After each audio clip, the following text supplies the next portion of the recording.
우리 금요일에도 나누었듯이 요즘에 이제 큐티 말씀도 고린도 전서 말씀이고, 또 우리가 주일날 순서대로 나누는 말씀도 고린도여서 이 고린도 지역과 고린도 전서에 대해서 이해할 수 있어서 참 감사한 것 같습니다. 고린도에 바울이 처음에 혼자 갔죠.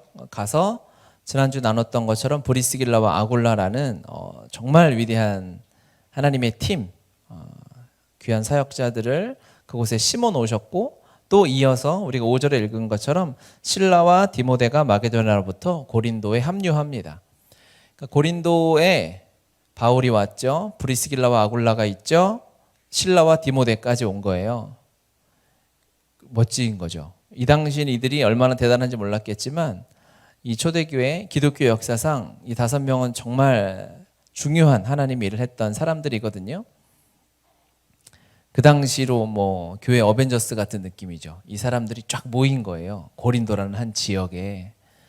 그 얘기는 이 사람들이 모여서 되게 감사한 것도 있지만 고린도가 그만큼 만만한 동네가 아니라는 것입니다. 고린도가 그냥 보통 그냥 뭐 모든 복음 전파 사역이 쉬운 것은 없지만 이 고린도 지역의 일은 진짜 어렵고 힘들기 때문에 하나님께서 그렇게 아끼시고 귀하게 여기시는 하나님의 사람들을 모으셨어요. 한 팀으로 보내셨습니다. 고린도 오기 전에 아테네를 갔죠.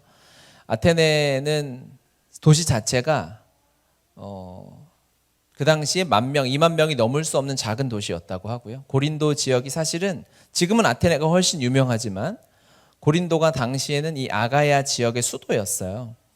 그러니까 고린도에서 사람들이 많이 살 때는 70만 이상이 거주했을 만큼 고린도는 굉장히 큰 도시였고 사람들이 많이 모이는, 아테네하고는 사실은 아테네는 유명한 철학자들이 많이 나와서 좀 유명해졌지만 고린도 지역 자체는 경제, 문화의 상업의 중심지였다라고 학자들이 이야기를 합니다.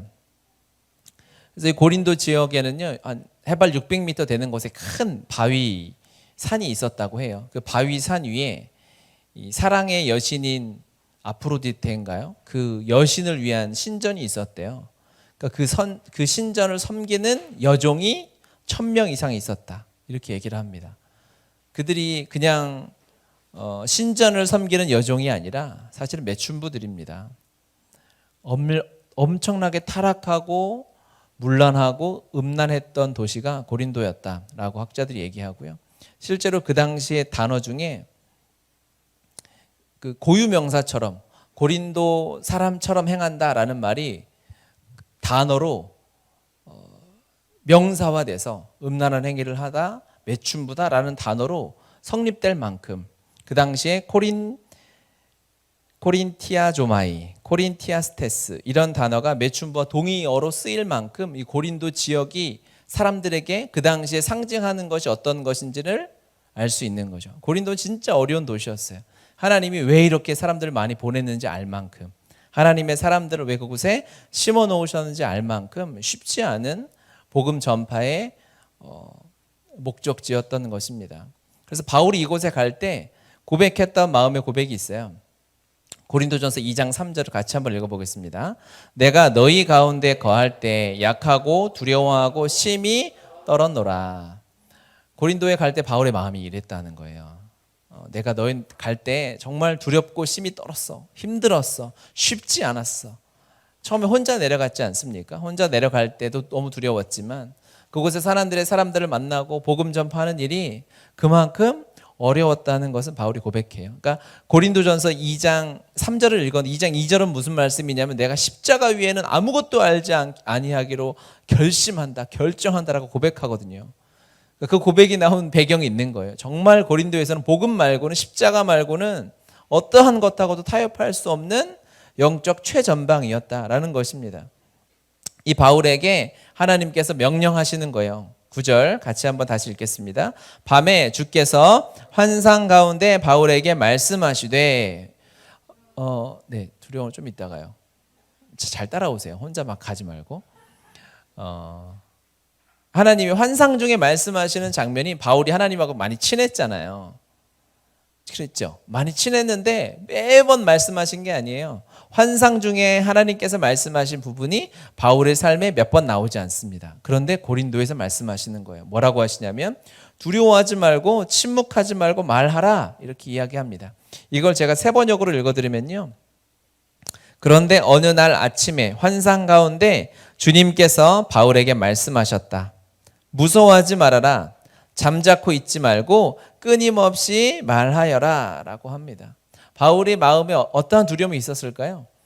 아마 그 도시에 갔을 때 복음을 잘 전하고 싶었을 겁니다. 전도를 많이 하고 싶었을 거고 하나님이 보내셨으니까 놀라운 역사를 일으키고 싶은 마음이 있었겠지만 바울이 쉽지 않은 상황 앞에서 두려웠겠죠. 그때 하나님이 주신 말씀은 뭐냐면 잠자코 있지 말고 끊임없이 말하라.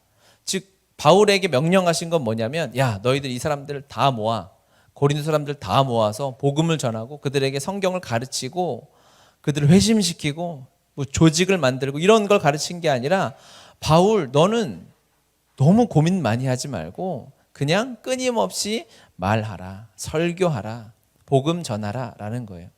바울이 그건 할 수 있잖아요. 평생 지금까지 계속 해왔던 것이고 앞으로도 할 것이고 즉 바울의 본분을 다하는 거죠. 바울이 많은 사람들을 끌어모으는 능력은 없을 수 있어요. 사람들에게 밥을 먹여라, 그들을 구제해라, 그 신당을 그 음란한 곳을 무너뜨려라 그렇게 말씀하시지 않았어요. 그것들 필요하죠. 우리가 복음 전하면은 그것들도 해야 될 것 같고 필요한 일 아니겠습니까? 중요한 일이죠. 하지만 하나님께서 바울에게 말씀하신 것은 끊임없이 말하라라는 거였어요. 그것은 본분에 충실하라는 것이구나. 바울, 네가 지금 할 수 있는 것, 네 삶에 주어진 것을 순종함으로 해라라고 제 마음에 받아들여졌어요. 아멘이죠.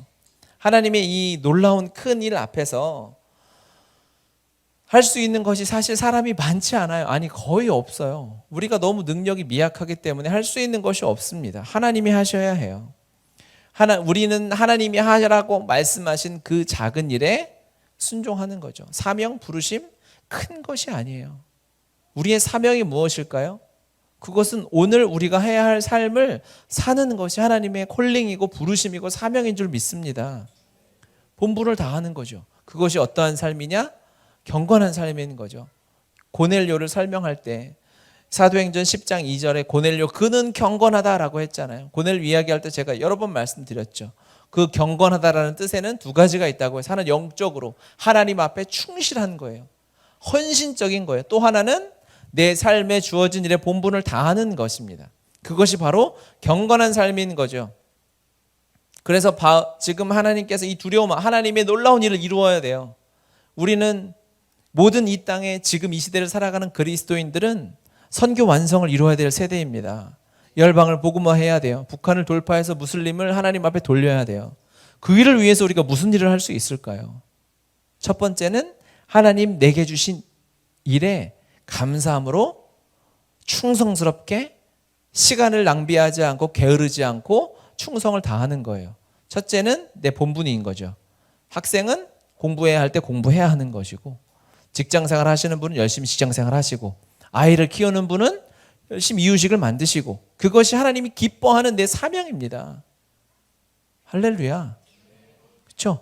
돈 버셔야 될 분들은 돈을 벌고 직장생활하고 그곳에서 사는 것이 이게 우리가 착각하면 안 돼요. 예배드리고 성경 읽고 예배드리는 거 찬양하는 것만 거룩한 일이고 세상에서 돈 벌고 하는 일은 세속된 일이야. 그러니까 일이 더 중요해. 이런 건 없어. 하나님은 그렇게 어디에도 말씀하신 적이 없어요. 그 얘기는 누가 하는 줄 아십니까? 종교인들이 합니다. 타락한 종교인들이 이 일이 중요하기 때문에 여기에 헌신해, 여기다 많은 투자를 해, 돈을 내라고 이야기하려면 이게 더 중요해야 돼요. 이 일이 거룩해야 해요. 하지만 당연히 이건 거룩한 일이죠. 그런데 일만 거룩하고 우리가 세상 일 하는 하나님이 내게 주신 일을 하는 것이 거룩하지 않을 수는 없는 것입니다. 우리 자체가 거룩한 사람이에요. 거룩한 자들이 하는 모든 것은 거룩해지는 것입니다. 할렐루야죠. 아멘. 아멘입니다. 그래서 거룩한 우리가 하나님께서 우리에게 주신 그 거룩의 능력을 가지고 학교를 가면 그 학교의 영역이 거룩해지는 줄 믿습니다. 요즘엔 접촉하면 막 걸리니까 거리두기 하잖아요. 그렇죠? 그래서 사실 그 이론이 성경에도 그대로 있어요. 죄 더러운 것, 더러운 피가 묻은 것, 더러운 시체를 만지면 정결하지 못한 자다. 그래서 하나님 앞에 나오지 못하고 거리두기 하는 시간이 필요하잖아요. 성경의 표현은 거리두기란 말은 안 썼는데, 그렇죠? 속죄 이제 부정한 것을 만진 자는 일주일간 성전에 나올 수 없고, 그렇죠? 시체를 만진 자는 14일간 격리돼야 되는 거예요. 다 여기 있는 거죠. 원래 죄의 속성이 그렇습니다. 그런데 보혈의 능력이, 예수 그리스도 보혈의 능력이 훨씬 강력한 것이죠. 그래서 주님이 이 죄악된 것, 타락한 것들을 고치시기 위해서 어떻게 하셨을까요? 거리두기를 하셨나? 한 적도 있어요. 주님은 능력이 충분합니다. 그래서 회당장에게 걱정하지 마, 이미 나았어라고 말하고 가는 도중에 나았다라고 증언하잖아요. 그런데 주님은 친히 만져주시고 눈에 진흙을 발라서 고쳐주시고 안수해주시고 터치함으로 인해서 고쳐주고 회복시켜 주시는 거예요. 여러분, 이걸 오해해가지고 나 이제 거리두기 안 하고 만져야지, 그 얘기가 아니라, 큰일 났네, 이거 오해하면 안 되는데, 우리가 거룩하다는 거예요. 그러니까 여러분이 처한 그곳이 거룩한 곳이라는 것입니다. 여러분의 직장은 그래서 하나님이 보내셨기 때문에 거룩해요. 거룩한 하나님의 부르심에 합당한 자로 직장에서 살아가는 거죠. 사업장에 살아가는 거고 학교에서, 가정에서 살아가는 것입니다. 이것이 첫 번째 바울에게 하신 이 끊임없이 말하라는 것에 우리가 적용해야 할 바라고 생각해요. 두 번째는 동일하게 영적인 것도 당연히 포함되어져 있죠. 우리는 하나님이 이 세상으로 파송한 그리스도인이잖아요. 그리스도인의 정체성은 무엇일까요? 하나님의 말씀과 기도의 관계에 있겠죠. 그렇죠? 아멘. 다음 얘기를 예상해서 지금 아멘 안 하는 거예요? 그러시죠. 말씀과 기도에 게으르면 안 돼요. 답이 없어요. 말씀과 기도에 깨어서 매 순간 하나님의 말씀과 기도에 살아 있어야죠. 우리의 기도 하나님이 들으시는데요. 우리의 중보는 사람을 살리는데요. 우리가 하나님의 말씀 앞에 섰을 때 내가 온전한 하나님의 자녀이고 하나님의 생명임을 확인할 수 있는데요. 아멘 소리가 이제 한 명밖에 안 남긴 했지만 그래도 진리를 안전할 수는 없는 것입니다. 첫 번째, 우리는 거룩한 자예요. 주님이 명령하셨어요. 이 바울에게 침묵하지 말고 말하라라는 것은 무엇이냐면, 하나님의 어마어마한 위대한 일을 이루기 위해서 주님의 다시 오심, 예수님의 재림을 완성하는 이 시대에 우리가 해야 할 것은 무엇인가? 첫째는 내 삶에 주어진 그 일에 감사함으로 열심히 하는 것이에요. 또 하나는 하나님의 말씀과 기도를 게으르지 않고 예배를 지키고 기도하고 말씀 앞에 묵상하고 성경을 연구하는 일을 쉬지 않는 것입니다.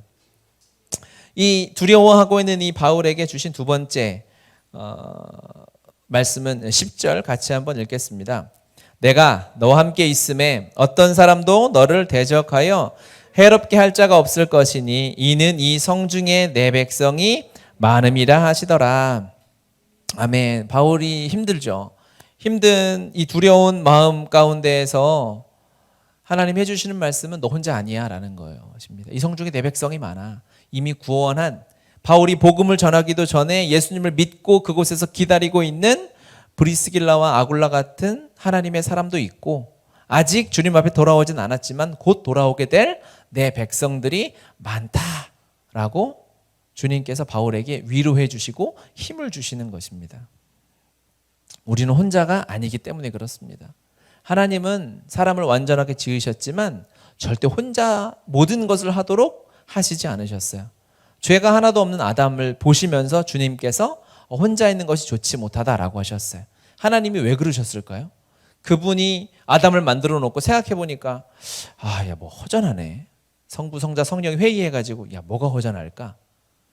그분들이 만들어 놓고 실수해서 하와를 만드신 게 아니라 하나님의 원리를 우리에게 가르쳐 주시려고 일부러 시간차를 두신 거예요. 아담을 만드시고 혼자 있는 것은 좋지 못하다. 이건 우리에게 하시는 말씀입니다. 우리는 아무것도 혼자 할 수 없어요. 하나님의 일은 반드시 공동체를 통해서 하게 되어져 있습니다. 교회를 통해서 하게 되어져 있어요. 그것이 교회인 거죠. 이 교회 말고 진짜 교회. 하나님의 말씀을 가지고 하나님을 사랑하는 소그룹 공동체가 모여있는 이 교회. 그 공동체 혼자서 하지 아니하도록 교회를 통해서 하도록 하나님께서 일하시는 거죠. 그렇게 말씀하시는 거예요. 이제 바울이 복음을 전하는데 보면 처음에는 바울이 회당에 가서 유대인들에게 복음을 전합니다. 회당은 제법 규모가 있고 많은 사람들이 모이는 곳이죠. 그런데 거기서 유대인들이 거부해요. 그리고 하나님께서 바울의 복음 전파 장소를 어디로 옮기시냐면 가정집으로 옮기세요. 깨달았어요. 그렇구나. 정말 복음이 전해지고 제자가 세워지고 하나님의 말씀이 흘러가는 곳은 엄청나게 많은 사람이 모여있는 그런 회중이 아니라 조그만한 소그룹 공동체, 순모임과 같은 가정이고 교회구나라는 것을 우리가 알 수 있죠. 아멘입니다. 혼자서는 어려워요. 우리가 힘들고 어려울 때, 여러분 세상에서 답답할 때, 마음이 무너질 때, 지금 어제도 뉴스 난 거 보니까 미국의 이 코로나 블루, 코로나 때문에 우울해져 가지고 상담받는 사람들의 퍼센트가 1000%가 상승했대요. 너무너무 힘들어하는 거죠. 갇혀 있는 거예요. 죽음이 코앞에 있다고 느끼는 거예요. 그 사람들을 위로하는 것은 너 혼자 아니야. 너 버려진 자가 아니고, 실제로 미국은 너무나 환자가 막 하루에도 4만 명, 5만 명이 확진되니까 병원에서도 관리할 수 없는 거 아닙니까? 사람이 죽어도 영안실에 보관하지 못하고 냉동 탑차를 병원 앞에다 수십 대 세워놓는 상황인 거잖아요. 혼자서 있을 때 그 두려움 앞에 하나님께서 아니야, 내가 너와 함께, 당연히 하나님 우리와 함께 하시죠. 하나님이 여기서 말씀하셨잖아요. 10절에 내가 너와 함께 있음에 임마누엘 하신 하나님이 임마누엘이라는 음성을 어떻게 들려주시냐면 사람을 통해서 주시는 거예요. 나 혼자가 아니구나, 사람이 있구나. 그러면 우리가 깨달아야 할 것은 내 마음에 위로가 평안이 있죠. 그것을 통해서 우리가 알게 되는 것은 하나님이 나와 함께 하고 계시는구나. 하나님은 임마누엘이구나 라는 것을 깨달을 수 있다는 거예요. 한 프로그램에서 해양경찰이 인터뷰하는 것을 봤어요. 그러니까 한강을 지키는 경찰들이더라고요. 그런데 이제 해양경찰이 되는 게 어렵잖아요. 수영도 잘해야 돼요. 여러분처럼 이 정도 갖고는 안 돼요. 꿈꾸지 마세요. 라이프가드 자격증이 하나 있어야 된다고 하고 스킨스쿠버 자격증이 있어야 되고 뭐 보트도 운전해야 되고 그런데요. 그러니까 라이프가드 이런 게 쉬운 게 아니잖아요. 물속에서 혼자 나오는 것도 온 체력이 그냥 고갈되는데 사람을 살려야 되니까. 그런데 한강에서 사람을 구조하고 이제 탐지하는 게 너무 어렵대요. 왜냐하면 한강이 우리가 볼 때는 깨끗해 보이잖아요. 그래서 그냥 봤을 때는 더러운 게 없어 보이는데 한강 속에 들어가면 앞에 시야가 제로래요. 제로. 유속도 빠르고 너무 부유물이 많아서 하나도 안 보인다는 거예요. 근데 그 자격증을 가지고 경찰이 돼서 그냥 10년, 20년의 경력이 있는 사람도 물속에 딱 들어가면 너무 무섭대요. 하나도 안 보이니까. 그때 그 사람이 위로받을 수 있는 거는 동료라는 거예요. 너무 두려운데 옆에 내 동료가 손을 잡고, 애기들이 하는 게 아니라 어른들이, 다 큰 어른들이, 몸이 이만한 사람들이 손을 잡고 들어가는 거예요. 혼자는 안 되는 거야. 사람을 살릴 능력이 있음에도 불구하고, 수많은 사람들을 구조할 능력이 있음에도 불구하고 같이 이렇게 아장아장 손을 잡고 물에 들어가서 같이 구조하고, 힘드니까, 두려우니까. 그래서 말할 수가 없잖아요. 그냥 같이 손잡고 있는 게 힘이 되는 거예요.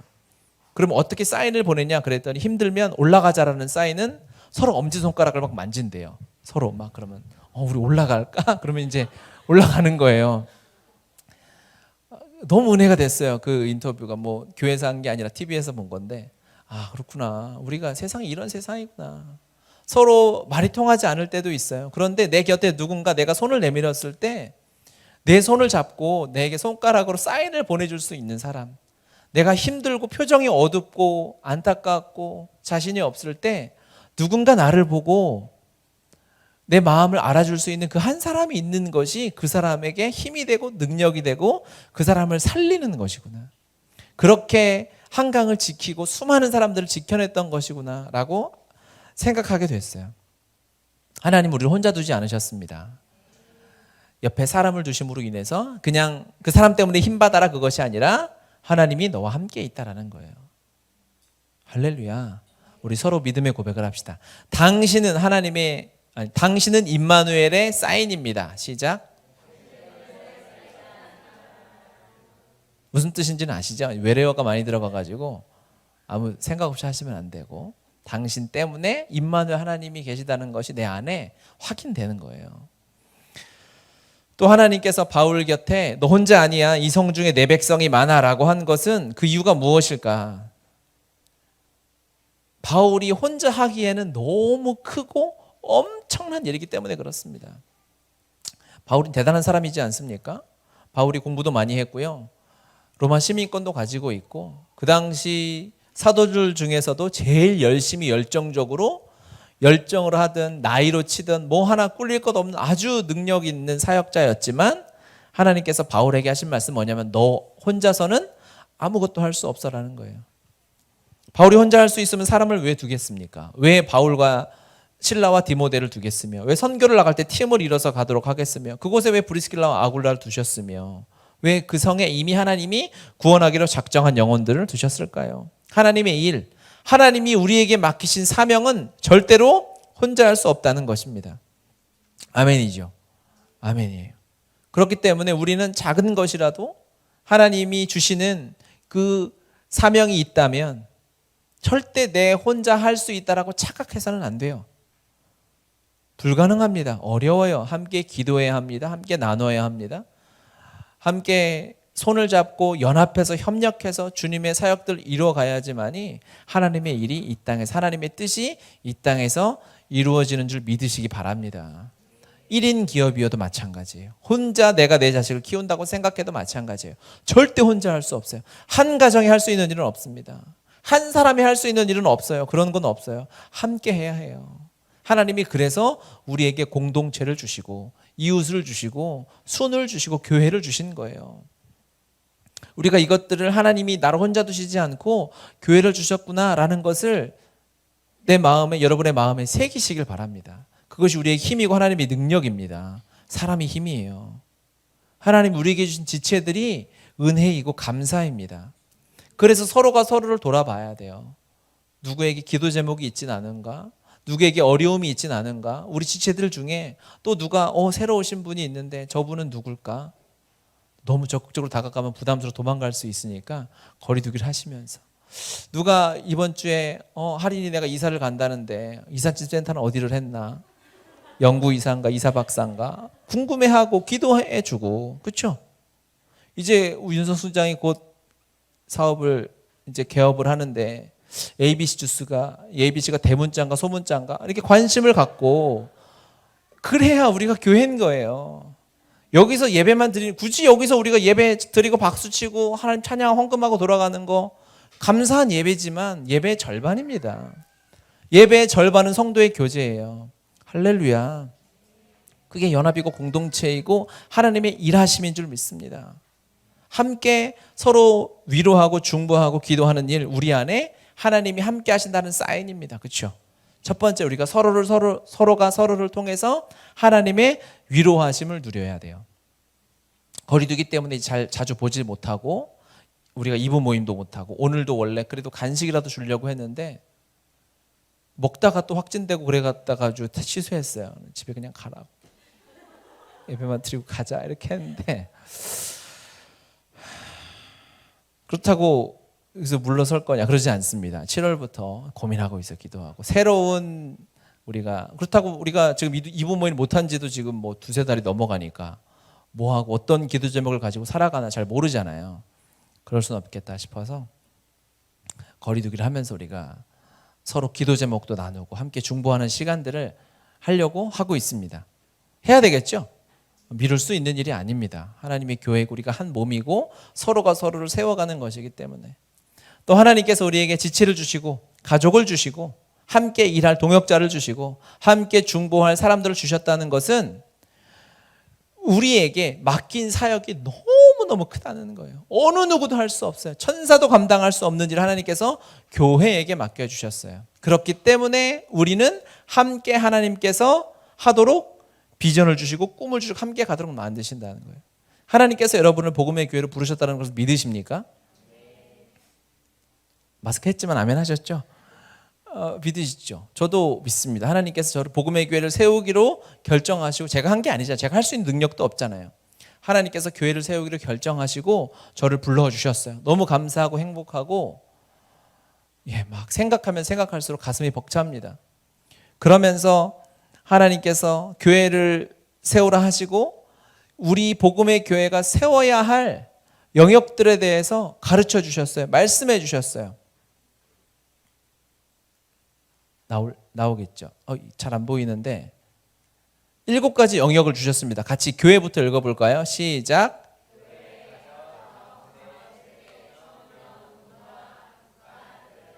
네, 이 7가지 영역을 주셨어요. 첫 번째는 이 땅의 한국 교회를 섬기고 열방의 교회를 섬겨라. 이 땅에 무너진 가정을 회복시켜라. 주님 다시 오실 길을 예비할 다음 세대를 세워라. 이 땅의 청년들이 오직 복음으로 충분한 청년들을 섬기고 세워라. 이 땅의 타락한 문화가 오직 거룩한 문화로 회복되는 것을 말씀해 주시고 북한의 교회를 세우고 북한의 영혼들과 함께 열방에서 주님 다시 오심을 예비하라. 기도하다 이걸 주셨어요. 여러분이 생각해도 이걸 저 혼자 할 수 없겠죠? 있어요? 생긴 거 보니까 할 수 있겠는데 할 수 없죠. 이걸 주시고 감사는 했지만 답이 없었어요. 그리고 하나 주셨어요. 십자가 복음 하나 주셨어요. 복음이면 된다 하는데 아멘이죠. 할렐루야죠. 당연히 복음이면 충분하죠. 그런데 저 혼자는 할 수 없는 거예요. 그러면서 하나님께서 이 느헤미야 말씀을 저에게 주시면서 이 일들을 해나가셨지 않습니까? 느헤미야가 왕의 술관원으로 있을 때에 이스라엘 그 예루살렘 성벽이 완전히 회파되었다는 소식을 듣고 안타까워서 울고 있죠. 같이 한번 읽어보겠습니다.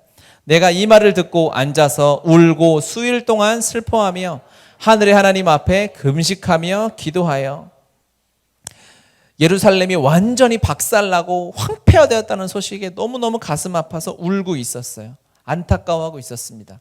그때 11절 같이 읽겠습니다. 주여 구하오니 귀를 기울이사 종의 기도와 주의 이름을 경외하기를 기뻐하는 종들의 기도를 들으시고 오늘 종이 형통하여 이 사람들 앞에서 은혜를 입게 하옵소서 하였나니 그때 내가 왕의 술관원이 되었느니라. 아멘.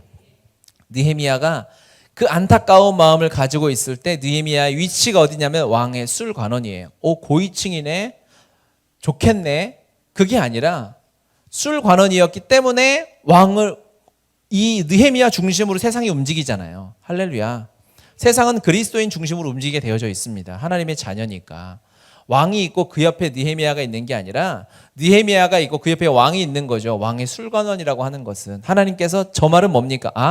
왕을 움직이시겠구나. 왕을 느헤미야가 일하는 이스라엘 예루살렘 성벽의 재건을 이루는 도구로 쓰시겠구나. 느헤미야 곁에 사람을 붙이기 시작하겠구나라는 것을 깨달을 수 있는 거죠. 엄청난 비전을 주셨어요. 느헤미야 울게 하셨다는 것은 성벽을 재건하게 하시겠다는 거죠. 우는 마음은 아무에게나 주시는 거 아니거든요. 북한이 어렵지만 아무나 슬퍼합니까? 욕하는 사람도 있고 망해를 하는 사람도 있어요. 하지만 우리는 기도하잖아요. 하나님이 주신 마음이거든요. 이 땅에 다음 세대가 아파하고 문화가 타락해 가는데 우리는 안타깝잖아요. 즐기는 사람들이 있다고요. 아무 생각 없이. 그런데 하나님이 안타까운 마음을 주셨다는 것은 바로 부르심이에요. 소명이에요. 그것을 주시고 나서 하나님이 사람을 붙이는 거예요. 그 마음을 주셨다는 것은 주님이 일하셔야 하니까 주님이 그 안타까운 마음을 가지고 기도하는 사람을 통해서 일하시는데 느헤미야 옆에 왕을 붙이시고 사람들을 붙여서 일하시는 거예요. 느헤미야가 가진 게 뭐 있어요? 높은 직책이라고 칩시다. 느헤미야 너 혼자 해봐. 가능하겠어요? 돈이 많으면 가능하겠어요? 힘이 세면 성벽 지을 수 있겠습니까? 불가능해요.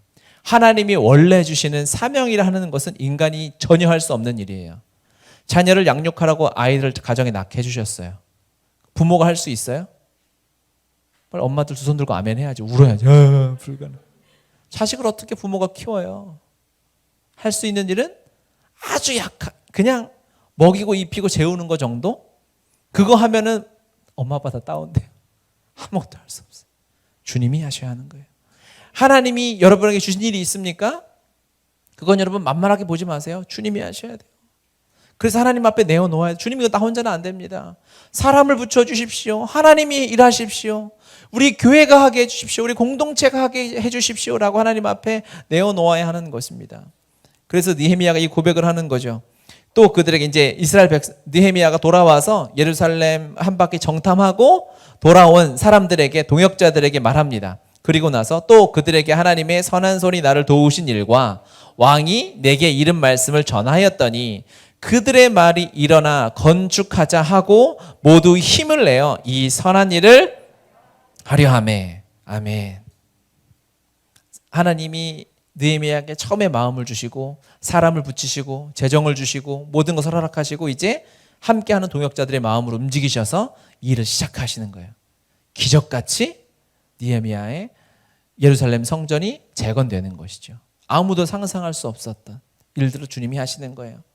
우리에게 주신 일이 내가 보기에 크던 작던 상관없습니다. 어차피 나는 할 수 없어요. 주님만이 하실 수 있습니다. 그 얘기는 뭘까? 나는 못하지만 하나님이 교회를 통해서 하시겠다는 거예요. 우리의 순을 통해서 하시겠다는 거예요. 여러분의 가정을 통해서 하시겠다는 거고 가정의 연합을 통해서 일하시겠다는 것입니다. 이 마지막 때 이 일을 행할 곳은 교회밖에 없어요. 이 교회는 우리 공동체 교회일 수도 있지만 진정한 교회의 원형인 순이 될 것이고요. 여러분이 사랑하는 연합이 될 것이고 그 사람들과의 모임에서 하나님께서 놀랍도록 일하실 것입니다. 교회가 이 땅의 한국 교회를 다시 살릴 것입니다. 이 땅의 가정이 회복되는 일에 쓰임받게 될 것입니다. 교회만이 소망입니다. 하나님의 이 복음의 능력을 가진 교회만이 다음 세대를 세워낼 수 있습니다. 청년을 회복시켜서 그들의 열정이 세상이 아니라 하나님께로 돌리게 할 수 있습니다. 문화가 타락하고 답이 없어 보이지만 복음은 가능합니다.